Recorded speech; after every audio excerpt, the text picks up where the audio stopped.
Hello, welcome to today's video. Today we're going to review the Soothsayer School of Magic from the 2nd edition Frostgrave update. Alright, let's get started. There's a lot of changes in this space. Some good, some... you'll probably have your own opinions on this one. I think, in general, I think they're pretty good. Alright, the first one is the spell Awareness. Okay, now Awareness has gone up to casting value of 12. It used to be 8, so that's a 4-point increase. That's pretty big. It also now is out of game only, which is different. And it's also a before. You can only cast it before the game, which kind of makes sense. But it can be cumulative with both spellcasters casting it, so you could get yourself a essentially +2 for each caster. So you can have your wizard cast it and your apprentice cast it and get a +4 to your initiative, which is pretty good actually. But the +2 only applies while that spellcaster is still on the table. So as soon as one of them is gone, you'll lose the bonus if they successfully casted it. Still not bad. Now, it does count as being active on the spellcaster during the game, and can be canceled by anything that cancels spells. So you can dispel this using the dispel, but you can only cast it on one target. So you can only cast it on the dispel on either the apprentice or the wizard. So you can only knock off +2 once per dispel. Of course, a null wave, for like a bottle of null, will completely wipe them both out. So that's pretty good. The next one is Combat Awareness. Now they did change this one just a slight bit. As a touch spell, it's still casting value 12, but what it does now, instead of granting +2 fight, it grants +1 fight and +1 armor. So again, this is another way you can increase your armor, and again, remember there's a limit of 15 armor on your characters.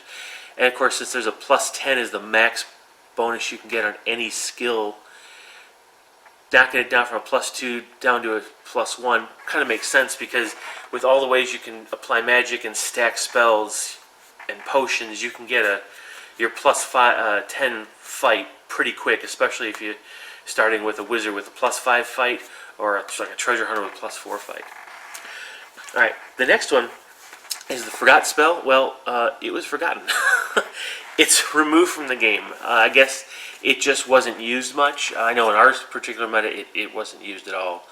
And it kind of makes sense. It's a very situational spell, and you have the whole... In the old rules with the will rolls and stuff, it was kind of hard to make sure that worked on your opponent. So they've gotten rid of it completely. Of course, if you like the spell, if you wanted to, go ahead and keep it. I'm sure there wouldn't, it's a house rule you can make, right? Now, Mind Control. This one's interesting. Okay, because Mind Control is very similar to what it was. It still can be on any soldier, can't be on the wizard or spellcaster, right? Or uncontrolled creature that isn't like an animal, right? Now, the Mind Control stays in effect until the end of the game, or they make their will check. Now remember, the maximum you can cut and power a spell to give it like the will a target value is 18. So there's always going to be a chance that the creature, the soldier, is going to actually break the spell. But if they don't, and they continue not to, you can move. Treat them as your own, a warband member of your own, but you can't remove them from the table, except when they're carrying treasure. That's the only time you'll be able to take them off the table. However, at that point, the mind control spell is still in effect. So, like other spells, like other controlling type spells, you are able to spend an action. Let me make sure it's no, actually, it's at the end of the turn.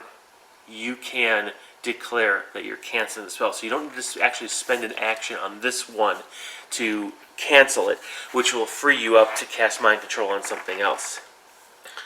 Okay, now the next one is Mind Lock. This is the one they've added. Okay, it's got a casting value of 12. It's a line of sight. It has no minimum range. But what it does is it makes you immune, the target, immune to mind control and suggestion spells. Suggestion is something that's added, and we'll get to in a couple seconds.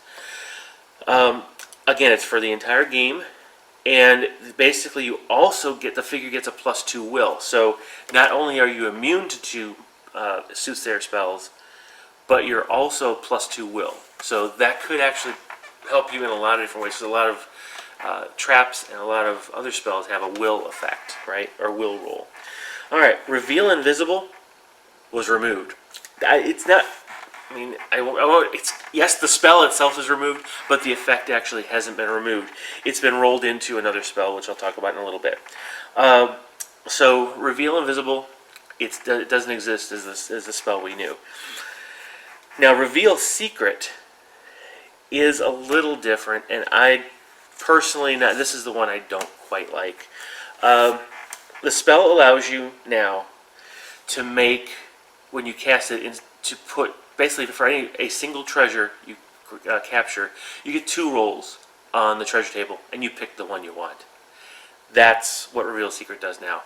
I preferred the old way where you got an extra treasure to put down within a certain distance of your warband, and it was an easier way to get a treasure, which kind of helped in my earliest warband, because my earliest warband kept getting hammered really hard and had a real tough time getting started. It was Enchanter, and that warband literally went through 4 different wizards. Had to upgrade the apprentice or promote the apprentice every time.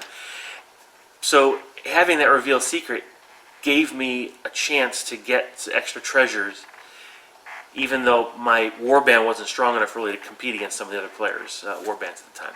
So I kind of like the old way. So again, I don't know what we'll do in my campaign. I'm not certain which way I'm going to go with this particular one. I might actually I might actually use both spells, just tweak the name a bit. So, all right, the next one, Suggestion. This is a new spell with a casting value of 12, and it's also line of sight. Now, this one, essentially, it's kind of like the Fool's Gold, really. If you think about it, what it does is the target of the spell immediately drops any treasure tokens it's carrying. Now, the spellcaster can move the figure 3 inches in any direction, provided that it does not move into combat or cause it any immediate damage, like falling more than 3 inches. Okay, the target of the spell can make a will roll against the casting value, and if successful, it has no effect. So you can force the character to drop the treasure, like Fool's Gold did, and you can then move that character 3 inches in any way you want. So I think it has some possibilities, especially if that character is already gone. So if he activated with his wizard and he's already acted, picked up the treasure, you can force him to drop it and move. That way he's further than 1 inch away, which means your next guy can come up and grab the treasure and steal it away, hopefully. Okay. Before, hopefully, any other warband members get in there. Okay, the next one that was added is True Sight. Now this is where the kind of Reveal Secret part came through. Sorry, not Reveal Secret. Reveal Invisible came back in. Let me read it for you. It's a self-only, and it is a casting value of 10. And basically, the spellcaster and all friendly figures within 6 inches of that spellcaster, that's big, can see invisible figures and are immune to the effects of the beauty spell. That is interesting, because that you have a 6-inch bubble.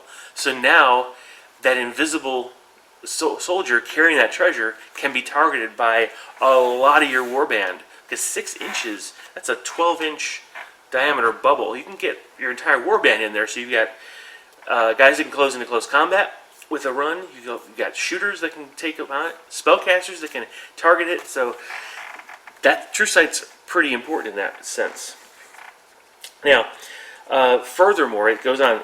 If the invisible figure is within 6 inches of the spellcaster, the invisible spell is canceled. So not only does it allow the caster and his minions to see, it actually automatically dispels the invisibility spell if that invisible character gets within 6 inches, or the wizard moves up within 6 inches. That's wow. Now, the same thing kind of happens with the Illusionary Soldier. Again, if it gets within 6 inches of the spellcaster who casts this spell, it's immediately removed from the table too. So I kind of like that better than Reveal Secret, because Reveal Secret, or sorry, I keep doing that, Reveal Invisible in the old one, because what it used to do is you cast a spell and you can see it, but then of course your opponent had time to still move that invisible character further away and get him out of danger. You can't really cast your offensive spells at that now visible target, right? For this, from your spellcaster perspective. So I don't know. I do like this particular version better. Now there is a spell that was removed. It's called Willpower. And that was essentially the one that gave you a bonus to your will. That was replaced essentially by Mind Lock. Mind Lock was kind of rolled in that willpower spell, because that's the one that gives you +2 will now. So that's a lot of change in the Soothsayer space, but I think a lot of it's for the best, except in my personal opinion, Reveal Secret, I kind of like the older version better. Alright, so I hope that was useful or enlightening to you, especially those of you who actually like the Soothsayer School. Please share, like, and subscribe, and I will see you guys in the next video. Bye-bye.